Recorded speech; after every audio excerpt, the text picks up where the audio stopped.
কাকা ওই অবস্থায় নামাজ মানে দুধরে বয়ান করা অবস্থায় কাকা হঠাৎ বুক ব্যথা বলে ঘুরে ঘুরে গেছে। বান্ডেল থাকলে প্রতি সেনমানিতে টাকা বাঁচবে। বিকাশ সেনমানি বান্ডেল কিনে জিতুন প্রতি লেনদেনে। আমরা সহ অ্যাম্বুলেন্স খবর দিয়ে আইনা কাকারে হসপিটালে আনছি।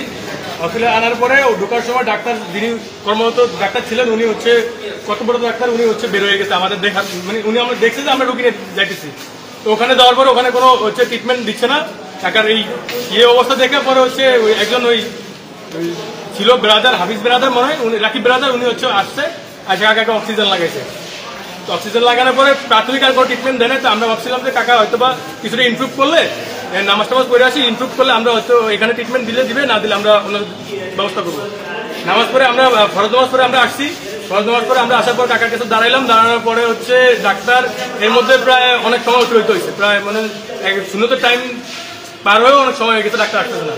এর মধ্যে কাকার হচ্ছে শ্বাসকষ্ট হয়ে যেতেছে। আমি বারবার ডাক দিতেছি। ডাক দেওয়ার পরে নার্স ডাক্তার কেউ আসতেছে না। কেউ না আসার পরে হচ্ছে আমি কাকা আমার বলতেছে যে আমার বিপিটা একটু চেক কর মানে ইশারা দিয়ে কাকা আমার বলতেছে যে আমার বিপিটা একটু চেক কর।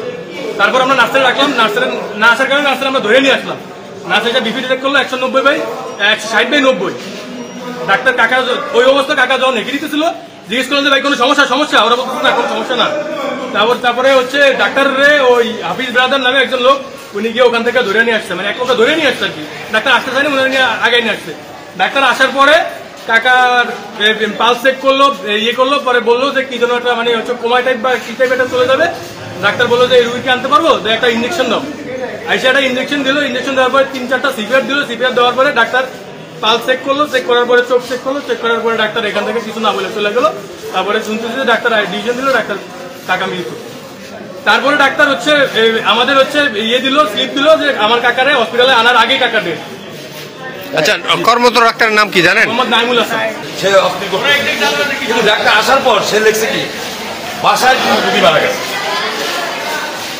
মানে হাসপাতাল রুগী সুস্থ হাসপাতাল রুগী আসছে আনার পর রুগী স্টেক করতে টেস্ট করতেছে সে রেখে দিছে কি আবার যে আমার এই রুগী বাসায় মারা গেছে। তার মানে কি সে মানে সে যে একটা বোকার সে ডাক্তার না সে প্রমাণ করে দিচ্ছে আমার একটা দালাল ইউনিট এবং সে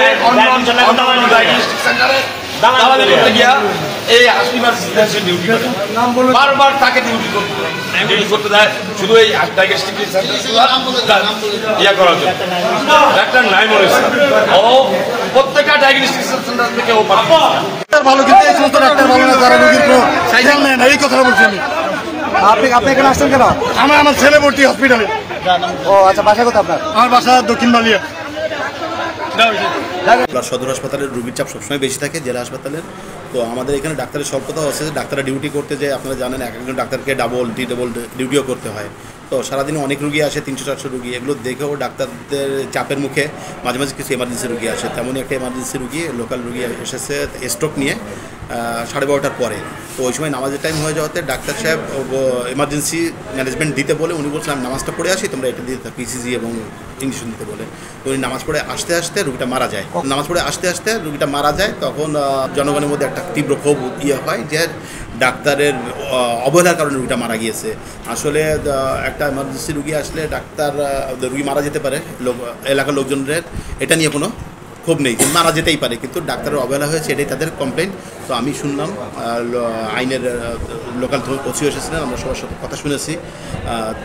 আমরা কালকে সকালবেলা এটা নিয়ে বসবো কাগজপত্র দেখবো সব কথা শুনবো যদি সেরকম কিছু থাকে আমার ডাক্তারের নেগলিজেন্সি থাকে তাহলে তার জন্য যে আইনগত ব্যবস্থা যা নেওয়া যায় সেটা আমি দেখবো। আমি এসেই আমিও মপিংয়ের জন্য আমিও তেমনই শুনলাম কাগজও আমাকে দেখিয়েছে ডাক্তার বড ডেট লিখেছেন। বড ডেট আসলে সাধারণত মৃত অবস্থায় রুগী আসলে আমরা সেটা লিখে থাকি কিন্তু যেহেতু ডাক্তার চিকিৎসা দিয়েছেন এবং বড ডেট লিখেছেন এটা তাদের অভিযোগ এবং কথা নাকি এমার্জেন্সিতে জেলা সদর হাসপাতালে এমার্জেন্সিতে ডিউটি করতে গেলে শুধু ডাক্তার লিখতেছেন কিংবা অনেকেই যে একটা ওষুধ লিখে ফেলেন সেরকম কিছু লিখছে কিনা আমি রেকর্ডপত্র না দেখে আমি শিওর না হয় সবার কথা না শুনে আসলে এবার কোনো মন্তব্য করতে চাই না। যদি তেমন কিছু হয় তার জন্য যে ব্যবস্থা নিতে হয় বিধিবদ্ধভাবে সেটা নেব।